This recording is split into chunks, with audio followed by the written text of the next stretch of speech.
प्यारा ॿारो अॼु असां लफ़्ज़ पढ़ंदासीं साबुण।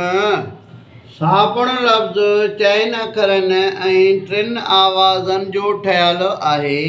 हिजे करणु स्वाद लफ़्ज़ा बे पेशो बुणे पेशोण साबुण आइए ज़ेरे ही हमज़ो पेशो ही स्वाद लफ़्ज़ा बे पेशो बुणे पेशोण साबुण अलफ़ मंदवा हये हे आहे रवां पढ़णु साबुण ही साबुण आहे।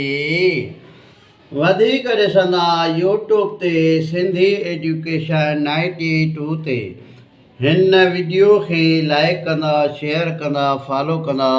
यूट्यूब ते सिंधी एजुकेशन 92 खे फॉलो कंदा।